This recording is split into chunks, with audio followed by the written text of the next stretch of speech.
welcome back to Little Stars Lifebooks tutorial. So previously we looked at how to get started and how to actually put this template in here already. If you've missed that, there'll be a link just at the bottom so you can have a little look. Today we're going to be looking at how to add images. Now, as you can see from last time, I've actually added one already. So we can click this arrow here just to kind of get us to the next page and start afresh. So firstly, to take you through how we would add photos, we just click this add photos button.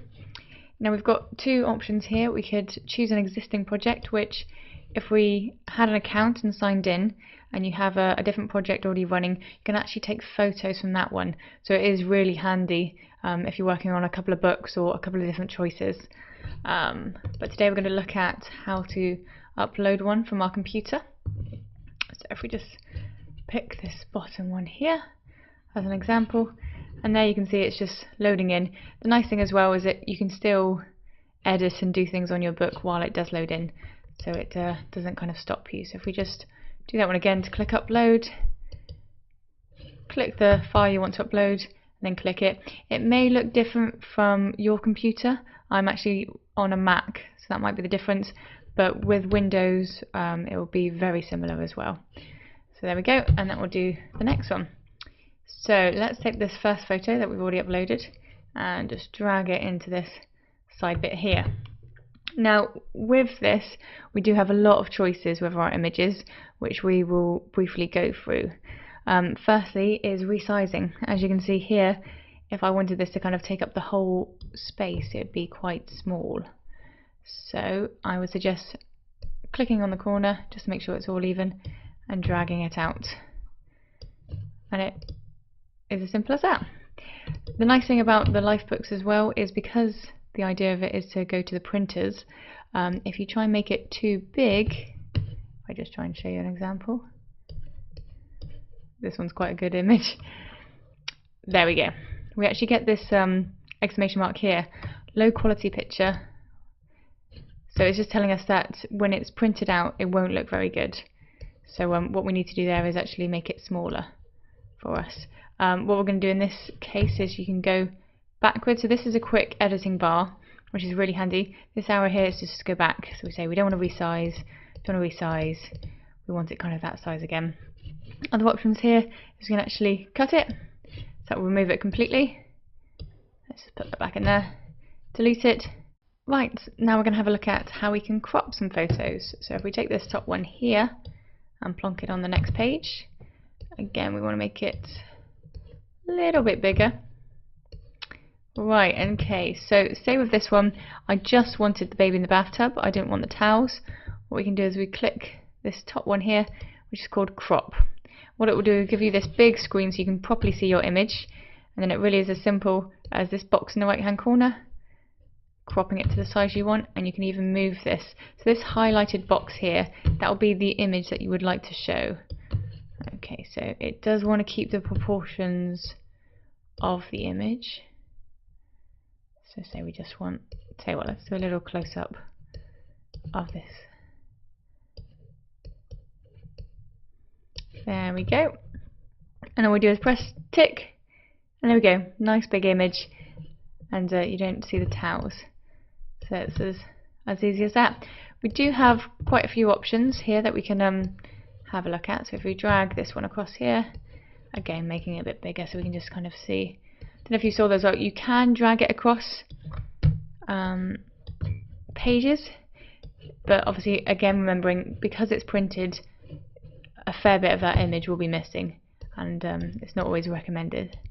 So from here you do have lots of effects, including black and white and kind of a vintage style, and then the original style as well. When you're on many of these screens, if you ever want to go back, just this return button here will take you back. So we're just going to have a little flick through.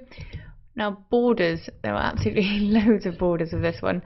So if you just turn this little switch on, so that's for no borders, and that is for borders. We just scroll across here and we can have a nice red border. So the border size can go very big or a fair bit smaller. even when you've clicked it, you can still change the colour.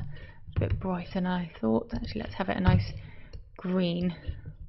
And you can even do the corner size. So that basically makes these corners nice and curved, which gives it a lot softer look. Right, I'm just going to add another photo that's a bit more colourful. Okay, it should be this one at the top here. There we go. So again, it just prepares the picture. Now what we'll do is we'll try and load it in there already, and as you can see, it does do it very fast. It's loaded. This is just giving us a nice thumbnail, which is basically a small version of the image. Right, so again, make sure it's nice and big, just so it can see what we can do. I'm going to click mask again, and let's do a nice sun, and just drag it in there. And there we go, gives us the nice big pattern over the top of it. As I said before, click this button, we'll get rid of it, so say we want animal print instead. That looks quite cool. There you go. Now another thing to notice is that you do have the option as well to change the background, which we'll briefly go into now. We'll go through a lot of these options later on, but I think the background and the images kind of go together. So with this one, if we click the background, and again, lots of choices of colours, so we want something kind of different. It's as simple as clicking and dragging, and there we go. I just want to show with the masks, it will actually show the background. It's not showing white, so anywhere you kind of place it, it will show the background. So that's kind of with any colour as well. So I don't know if you saw that as well. When I'm clicking on the image, it gives me all the image options. If I click off it, it goes back to this kind of default setting where I can find the background and say I actually want kind of this nice blue. There we are. So it's really nice and simple. Got lots of options as well. If we carry on going, if we use this image again. Right, some other things we can do as well is to have a shadow. Now the shadow, again, it's got this turn on button, so there we go, automatically starts creating it. And you can change the angle, so kind of which side you think it's going to be coming from, how dark and how bright it is, so kind of how much light it's letting through. If you click this arrow here, we've actually got a lot more options. So you've also got the blur, which is quite nice, and the offset, so if you want it kind of popping away from the image more, you've got lots of options, as well as you can actually pick the colour. So, I mean, as default, it's always generally black because it's the shadow. But lots of different choices that you can pick from. Other options as well is add a picture box. Now this is good as well sometimes if you want to lay out the page, to say, okay, I want the picture to be here, but maybe you haven't got the picture with you at the moment. So it's kind of nice, and then what you can do is simply say, take it and plonk it in the picture box. Nice and easy, and so it's already got it lined out for you. Some other options as well, we can actually open this up and say, thankfully they're not, but say it was not the correct way up, you can actually rotate it here. So you just re-click it, rotate, click, rotate. Let's just get it all the way back around, click, rotate. You can also as well delete them if you need to. They won't be able to be deleted though, however, if they are in your project. It's only if you kind of put them in there and they were not meant to be in there. So that's always handy to know. Right, the other option as well, we've got autofill. So autofilling. And it kind of preempts what it thinks you're going to do kind of on that page, which is really nice. And can you see it's even used my image that I've just uploaded? If you've used all your images, it won't do it for you.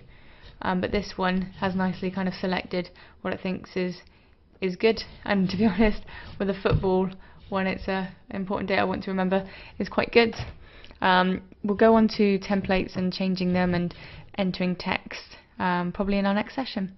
So next we'll look at preset layouts and how to edit them.